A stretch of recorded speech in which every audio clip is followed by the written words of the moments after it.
신앙 고백.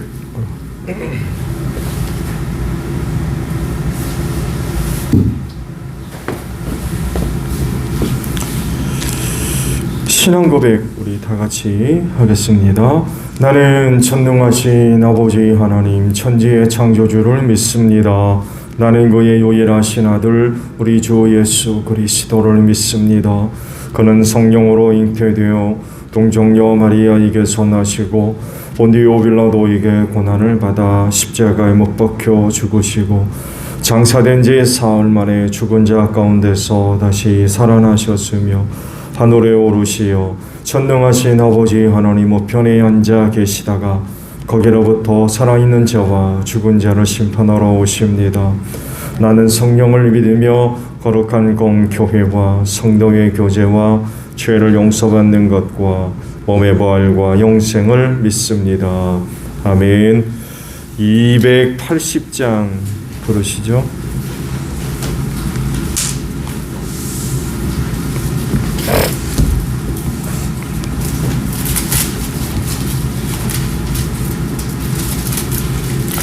(280장이에요)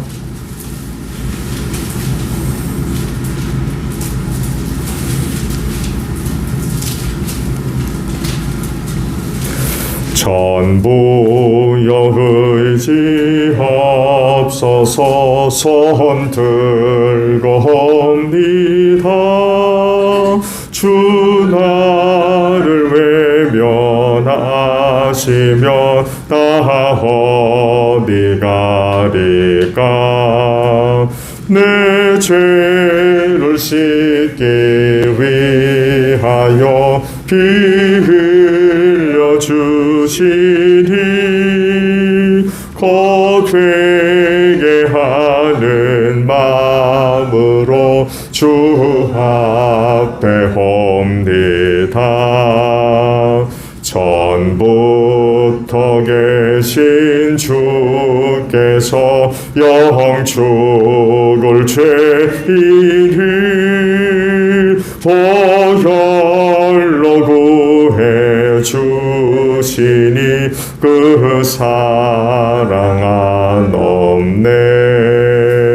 내 죄를 씻기 위하여 피 흘려 주시니 곧 회개하는 마음으로 주 앞에 옵니다. 나 예수 의지함으로 큰 권능 받아서 주님께 구한 모든 것 늘 얻겠습니다. 내 죄를 씻기 위하여 피 흘려 주시니 곧 회개하는 마음으로 주 앞에 옵니다. 아멘. 말씀을 우리 보겠습니다. 말씀은 요엘서예요. 미스 프린팅에 나왔어요. 요한 1서로 나갔네요. 요엘서입니다. 구약 성경 요엘서 2장 1절에서 17절까지 있는 말씀입니다. 구약 성경 요엘서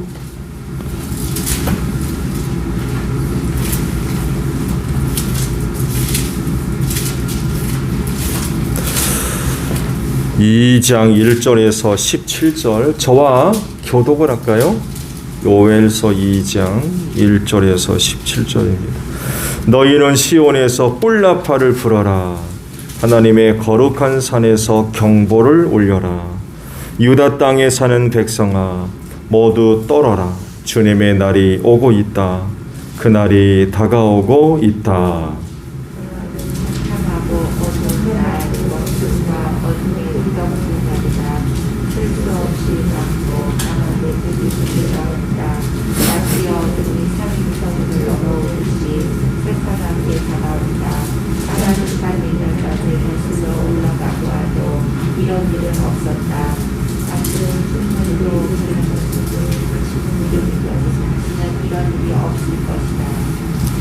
그들이 불처럼 초목을 삼키고 지나가면 지나간 자리에서는 불꽃이 활활 타오른다.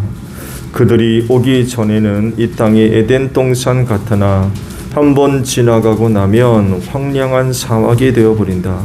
그 앞에서는 살아남은 것이 하나도 없다.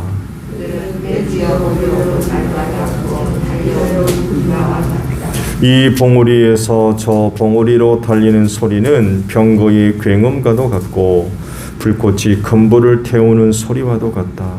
그들은 막강한 군대가 공격 명령을 기다린 것 같이 천렬을 갖춘다.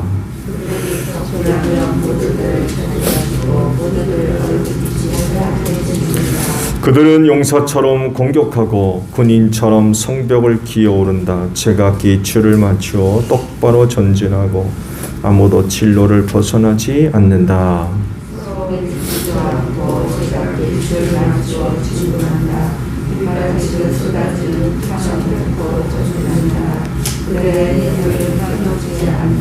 드디어 성 안으로 들어간다. 성벽을 뛰어넘고 건물을 기어오르고 도둑처럼 창문을 넘어 집 안으로 쳐들어간다.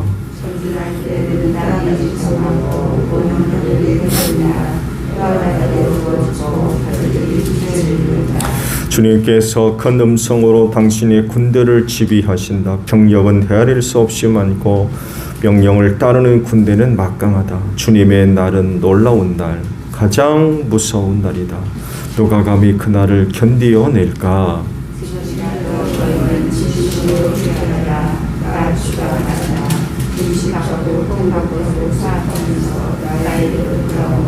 옷을 찢지 말고 마음을 찢어라. 주 너희 하나님께로 돌아오너라. 주님께서는 은혜롭고 자비로우시며 오래 참으시며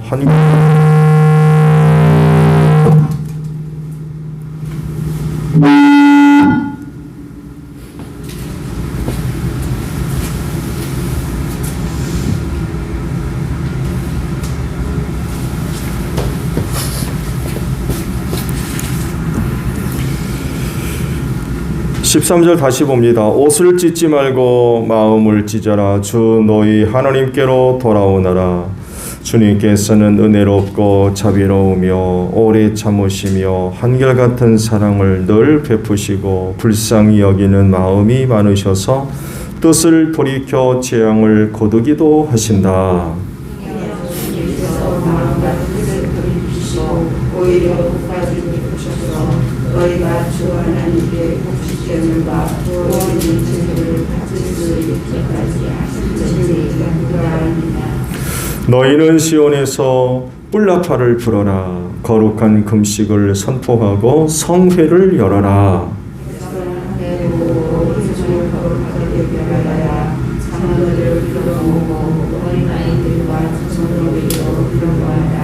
신랑도 신랑에서 나오게 하고 신부도 침실에서 나오게 하였다. 함께합니다. 주님을 섬기는 제사장들은 성전 현관과 번제단 사이에서 울면서 호소하여라. 주님, 주님의 백성을 불쌍히 여겨 주십시오. 주님의 소유인 이 백성이 이방인들에게 통치를 받는 수모를 당하지 않게 하여 주십시오. 세계 만민이 그들의 하나님이 어디 있느냐 하면서 조롱하지 못하게 하여 주십시오. 아멘. 오늘은요 12절에 있는 말씀을 함께 나누려고 합니다. 12절에 있는 말씀 보게 되면 하반절에 있는 말씀이에요. 12절 하반절, 나에게로 돌아오너라 라는 말씀입니다. 하나님께서 하시는 말씀이죠. 이제라도 돌아와라. 이제라도 마음을 찢고 하나님께로 돌아오면 구원을 얻겠지만 끝내 거절하면 심판을 받게 될 것이다 라는 말씀의 내용들입니다.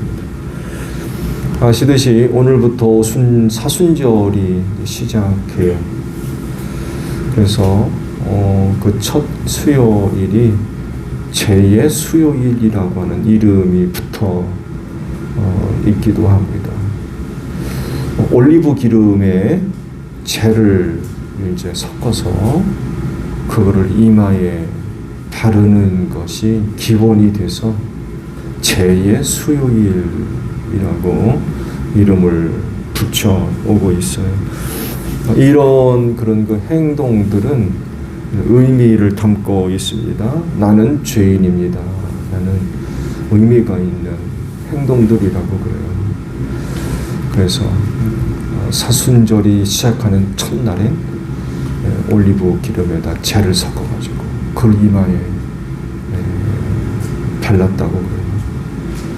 그래서 이제 제수요일이라고 불렀던 거죠. 모든 인간은 하나님 앞에서 죄인일 수밖에 없습니다. 그래서 성경도 하시는 말씀이 의인은 없나니 하나도 없다 라고 이제 말씀을 하십니다. 그래서 중요한 것은 하나님 앞에서 내가 죄인이라는 것을 인정하는 것입니다. 왜냐하면 이같이 자신이 죄인이라는 것을 인정할 때에 하나님의 은혜와 사랑을 구할 수 있기 때문에 그렇습니다. 죄는 자기 목숨, 죽음으로써 해결됩니다. 죄의 삭은 사망이라고 그랬어요. 죽어야 그게 이제 해결이 됩니다. 근데 사람이 죽으면 아무것도 아니잖아요. 멸망하고 마는 거예요. 그렇기 때문에 죄의 문제는 인간 스스로 해결할 수가 없어요. 오직 하나님만이 해결하실 수 있기 때문에 죄인을 자기가 죄인됨을 인정할 때에 하나님을 의지합니다.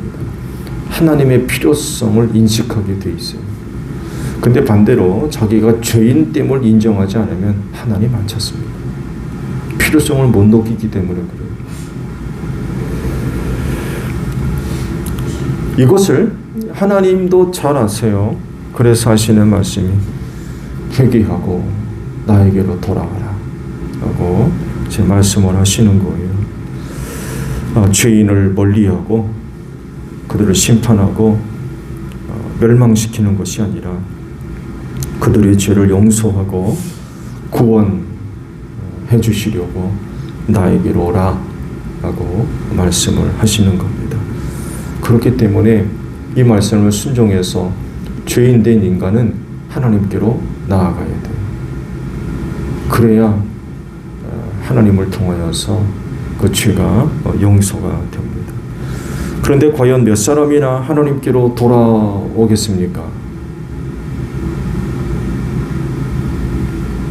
몇 사람이나 하나님께로 돌아오겠느냐 하는 것입니다. 요엘 선지자는 하나님의 심판의 날이 임박했음을 선포하죠. 그날은 어떤 재앙과 비길 수 없는 두렵고 또 고통스러운 날이 될 것이라고 전합니다. 그날이 두려운 것은 수많은 군대가 한순간에 불같이 닥쳐서 노력할 때에 사람들이 피할 수 없다는 사실 때문에 그렇습니다. 오직 당하는 자들의 탄식과 비명만 하늘에 울려 퍼질 것이라고 말씀을 하세요. 이런 일이 일어나는 것은 하나님께서 심판을 직접 행하시기 때문에 그래요. 그래서 그 심판이 철저하게 이루어질 것이고 또 심판의 대상이 되는 사람들은 피하지 못할 것이라는 겁니다. 그래서 더더욱이 큰 고통을 당하게 될 것이다 라고 말씀을 합니다. 그러면 이렇게 하나님의 심판을 앞두고 있는 자들은 무엇이 필요하겠습니까? 다른 곳으로 도망치면 되겠습니까? 깊은 어떤 곳으로 숨으면 되겠어요? 아니면 더 많은 군대의 돌을 준비하면은 막을 수 있겠습니까? 뭘 준비하면 되겠습니까? 그들에게 필요한 게 뭐겠어요? 하나님이 그 백성들에게 하시는 말씀은 그겁니다. 내게로 돌아와라. 회개하고 나한테로 돌아와라. 그래야 된다는 거예요. 피하고 숨고 그 군대보다도 더 많은 군대를 준비함으로 되는 것이 아니라 회개하고 나한테로 돌아와라. 그래야 너희가 치료받고 살 거다. 구원받을 거다. 라고 제 말씀을 합니다. 왜냐하면 그렇게 해야 구원받을 수 있기 때문에 그래요. 하나님은 자기 백성을 향해 은혜와 자비와 긍휼을 베푸시는 분입니다. 그래서 하나님께로 돌아오는 길밖에 없어요. 다른 것 가지고는 안 되고 하나님께로 돌아오는 것, 회개하고 하나님께로 돌아오는 것밖에 없어요. 그러니까 그 백성들에게 그 말씀을 하시는 거예요. 회개하고 나한테 돌아와라. 그래야 구원받는다는 것입니다. 회개는 하나님의 은혜와 또 사랑과 또 구원을 필요로 하는 모든 사람들에게 필수적으로 요구되는 것입니다. 회개가 없이는 하나님으로부터의 은혜와 사랑을 얻을 수 없어요. 그래서 더더욱이 다른 사람들이 아닌 그리스도인은 회개하는 사람입니다. 회개하는 사람. 왜냐하면 자기가 죄인임을 알기 때문에 그래요. 그리스도인이 회개하는 사람이 되는 이유는 하나님으로부터 은혜와 사랑을 얻을 수 있는 방법은 바로 그것인 것을 알기 때문에 그래요. 그리고 또 하나님이 어떤 분인가를 아는 거죠. 죄를 용서하고 죄로부터 구원하시는 분이 하나님이시라는 것을 누구보다도 잘 알기 때문에 그들은 회개할 줄 아는 사람입니다. 다른 사람들이 여러분, 우리가 그리스도인이 될 수 있었던 가장 큰 이유가 어디 있어요? 우리에게 그 속죄의 은혜를 허락해 주셨기 때문 아니에요. 우리가 무슨 신분으로 자격이 있어가지고 그리스도인 된 게 아니잖아요. 십자가의 은혜가 오늘 우리에게 베풀어짐으로 말미암아 그리스도인이 된 겁니다. 그건 여전히 유효하죠. 그래서 여전히 오늘도 모든 그리스도인들에게 늘 회개가 촉구됩니다. 회개해야 우리는 하나님으로부터 은혜와 사랑을 얻을 수 있고 죄와 사망에서 구원받을 수 있습니다. 하나님으로부터의 은혜를 얻을 수 있는 유일한 방법이 바로 회개라는 것을 너무나도 잘 아는 사람입니다. 그리고 또한 믿는 자 안에 내주하시는 하나님의 영이신 성령께서 반드시 이 문제들을 다루십니다. 그냥 지나치는 법이 없어요. 죄가 어떤 결과를 낳는다는 것을 너무나도 잘 알고 있기 때문에 더더욱이 구원받은 하나님의 백성들이라고 하면 성령께서 모른 척하지 않습니다. 어제도 말씀을 드렸습니다만 해도 잊어버리지 않습니다. 반드시 때가 되면 다루시고 넘어가세요. 그럴 때마다 주저하지 않고 회개하고 하나님께로 나아가야 되죠. 그거 외면할 수 없어요. 성령이 다루시는데 그거 우리가 외면할 수 있습니까? 절대로 외면할 수 없어요. 다들 경험이 있습니다만 해도 하나님의 은혜를 얻기 이전에 반드시 고쳐야 할 문제가 바로 죄의 문제입니다. 이거 반드시 다루시고 넘어가세요. 특히 거듭남의 그런 그 은혜들을 다루실 땐 이거 안 고치고 넘어갈 수가 없어요. 그렇기 때문에 이런 그 문제가 있을 때마다 어렵지 않게 하나님 앞에 나아가서 회개할 줄 아는 사람, 이들이 바로 그리스도인입니다. 사순절이 이제 제2의 수요일로 시작을 하는데, 그래서 이 날은 회개의 날입니다. 애통하는 마음으로 사순절의 첫날을 우리가 맞이했고 또 시작을 했으면 좋겠어요. 그래서 사순절을 회개하는 마음으로 경건하게 보내실 수 있는 여러분들이 되시기를 바랍니다. 주기도문 합니다. 하늘에 계신 우리 아버지, 아버지의 이름을 거룩하게 하시며 아버지의 나라가 오게 하시며 아버지의 뜻이 하늘에서와 같이 땅에서도 이루어지게 하소서. 오늘 우리에게 일용할 양식을 주시고 우리가 우리에게 잘못한 사람을 용서하여 준 것 같이 우리 죄를 용서하여 주시고 우리를 시험에 빠지지 않게 하시고 악에서 구하소서. 나라와 권능과 영광이 영원히 아버지의 것입니다. 아멘. 기도하겠습니다.